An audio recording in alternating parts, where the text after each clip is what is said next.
Assalamualaikum warahmatullahi wabarakatuh. Kembali lagi di Maswaya Channel.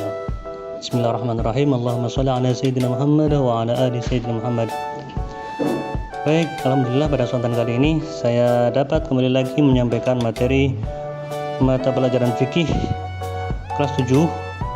Nah, pada pertemuan kali ini saya akan menyampaikan materi tentang sholat.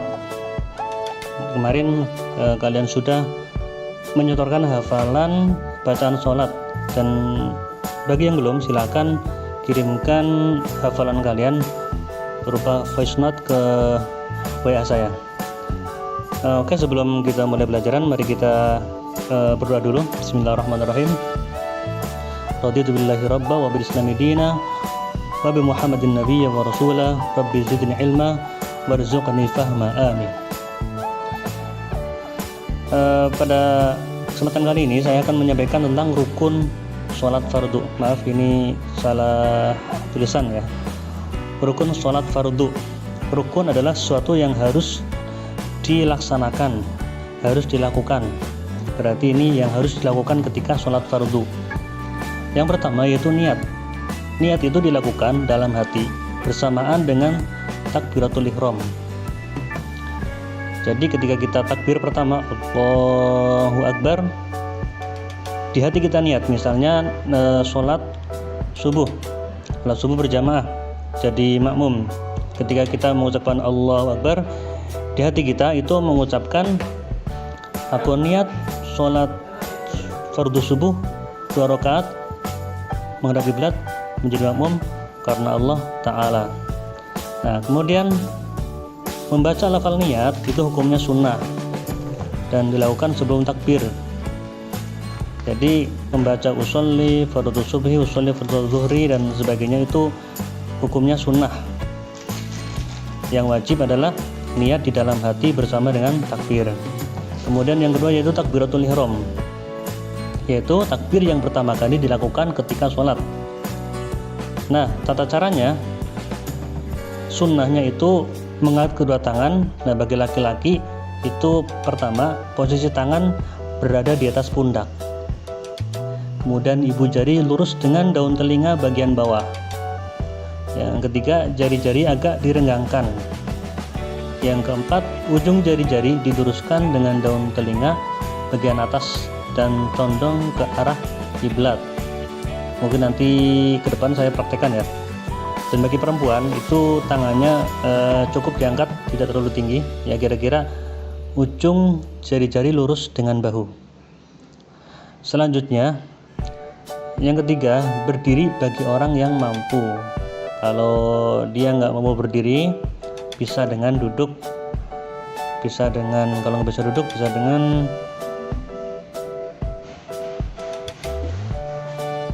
telentang dan sebagainya.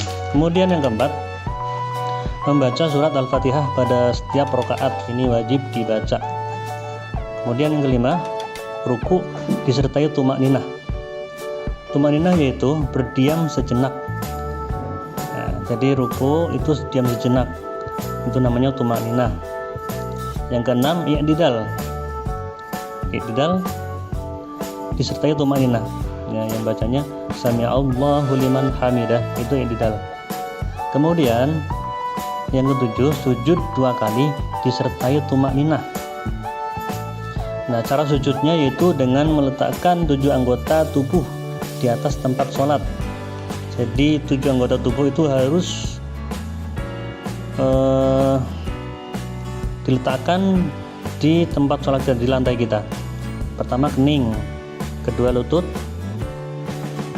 kening, kemudian kedua lutut, udah 3 kan, kening 1, lutut 2, telapak tangan 2, jadi 5. Kemudian telapak jemari kedua kaki 2, ya, jadi 7. Kening 1, lutut 2, telapak tangan 2, kemudian telapak jari kaki ada 2. Ini harus nempel di lantai. Selanjutnya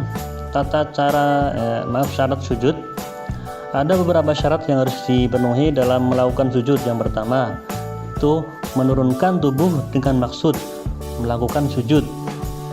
Jadi kalau nggak sengaja jatuhnya sambil sujud, nah itu bukan sujud ya, tidak memenuhi syarat sujud. Jadi harus emang sengaja itu untuk sujud.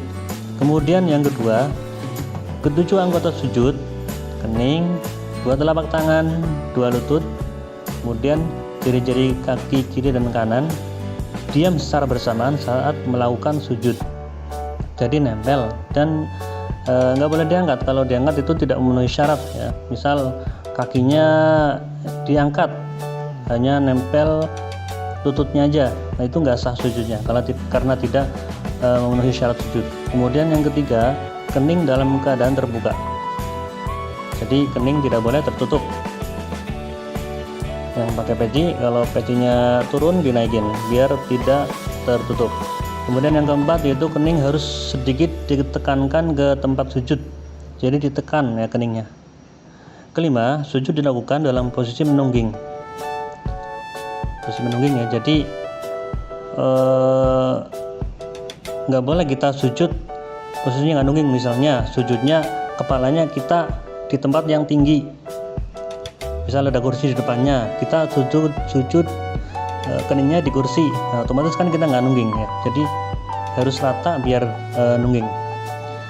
Kemudian yang keenam, bersujud pada selain barang yang dipakai atau dibawa oleh orang yang sholat yang bergerak dengan gerakannya. Ini maksudnya nggak boleh kita misal bawa sorban ya, sorbannya kita selembangin, kemudian ketika sujud otomatis sorbannya kan jatuh ke lantai, kemudian kita sujud di situ ya, keningnya nempel di situ.